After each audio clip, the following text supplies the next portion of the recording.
तो hello everyone, आज हमारी बिटकॉइन ट्रेडिंग जर्नी की आज डे 45 है। हर दिन की तरह हमने जो भी ट्रेड्स लिए उन्हें एनालाइज करने की ट्राई करेंगे। आज हमें कुछ यही अराउंड 24,000 के आसपास की लॉस हुई है, और उसमें से भी एक लॉस आपके सामने 1140 वाले क्वेश्चन में दिख रही होगी, जिसमें कि एक ही क्वेश्चन में बहुत बड़ी लॉस हो गई है। अब मेन इस क्वेश्चन की वजह से जो भी लॉस है वो बड़ी हुई है, और समझने की कोशिश करेंगे इसमें क्या हो गया।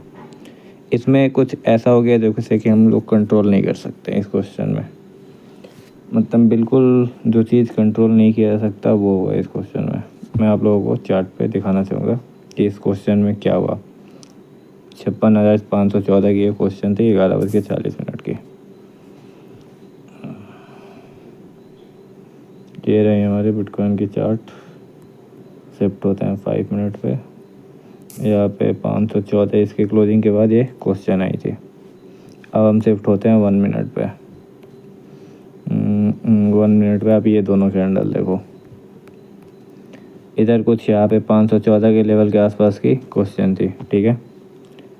अब ये सडन काफ़ी तेज़ फॉल आ गई इसमें। बिटकॉइन में देख सकते हो बहुत छोटी छोटी कैंडल बन रही थी उस समय से। मुश्किल से कितने पॉइंट की 60-70 पॉइंट 40-50 पॉइंट की कैंडल नॉर्मली बन रही थी, और फिर ये अचानक से कैंडल बन गई आपकी कितने पॉइंट की, लगभग 250 से 300 पॉइंट की ये कैंडल हो गई। तब इस 250-300 पॉइंट की कैंडल की क्लोजिंग देखो क्या है, 265 पे। यानी कि क्वेश्चन में और सिर्फ 2 मिनट बाकी है, और 265 के लेवल है, और हमारी क्वेश्चन है 514 की लेवल की, यानी 250 पॉइंट दूर है।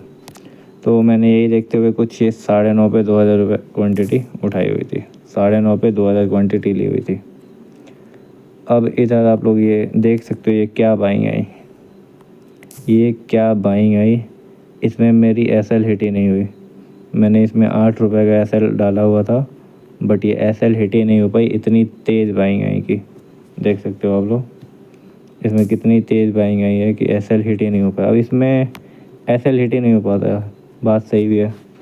मतलब ये कुछ ऐसा ट्रेड था कि जिसे मैं कंट्रोल कर ही नहीं सकता था। मतलब सडन स्पाइक था। मतलब ये देख सकते हो आप लोग, ये कैंडल की लो देखो आप लोग। कैंडल की लो है 56,264 की, और हाई है 56,609 की।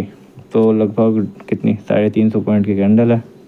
अब जब इतनी तगड़ी मूवमेंट आ जाए, वो भी जब सिर्फ क्वेश्चन में सिर्फ और सिर्फ 2 मिनट बाकी था। हालांकि देखो आप अगली कैंडल उसके नीचे आके क्लोज हो गई। अगर यहाँ पे मैं रुका होता तो ये लॉस जो है वो नहीं हुई होती, बट मैं रुका नहीं और तुरंत बुक कर गया, क्योंकि ये 600 तक जा चुकी थी। तो मे भी ये अगर नीचे ना आती तो वो भी 2,000, 4,000, 5,000 की और लॉस हो जाती। तो होता है ट्रेडिंग में कभी कभी कुछ जो चीज़ हमारे कंट्रोल में नहीं होता वो हो जाता है। जैसे कि ये चीज़ हमारे बिल्कुल कंट्रोल में नहीं थी, और ये चीज़ अगर दोबारा भी होगी तो शायद मे भी लॉस हो जाए। अब तक आप लोगों को मेरे वीडियो में क्या बोलते हैं, ऐसे कोई सिचुएशन देखने को अभी तक कोई वीडियो में नहीं मिली होगी जिसमें इतनी बड़ी अचानक से कैंडल बन जाए और किसी एक ट्रेड में इतनी बड़ी लॉस हो जाए सीधे 14,500 की। नॉर्मली कभी कभी मेरे दिन की इतनी लॉस होती है, बट ये सिर्फ और सिर्फ एक ट्रेड में लॉस हो गई। मतलब वही बात है कि मतलब कुछ इसमें कंट्रोल नहीं कर सकते हैं। ये लॉस अचानक से हो गई सडन स्पाइक में।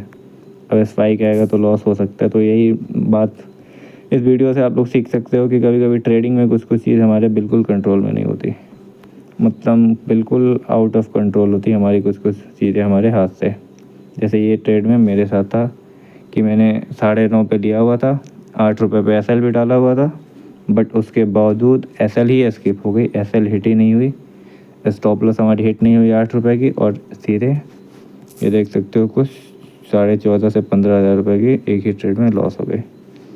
तो यही है ट्रेडिंग, कभी कभी होता है जो कि बिल्कुल आपके कंट्रोल में नहीं होता, वो भी हो जाता है।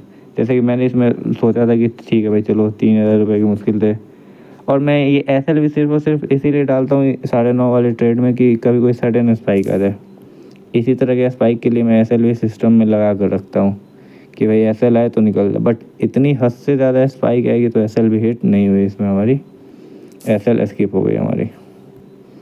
तो यही था आज के दिन का। आई होप आप लोग को समझ में आया होगा कि ट्रेडिंग में कभी कभी होता है जो चीज़ आपके आउट ऑफ कंट्रोल होती है वो भी हो जाती है। तो यही थी वीडियो में आज की मेन, इस ट्रेड के बारे में डिस्कशन करना ज़रूरी था ताकि आप लोग समझ सको कि ट्रेडिंग में जो भी नॉर्मली स्टॉप लॉस टारगेट होता है उसके अलावा भी कुछ सडन मूवमेंट्स आ सकती हैं ट्रेडिंग में। तो फिर मिलते हैं कल किसी एक नए वीडियो में।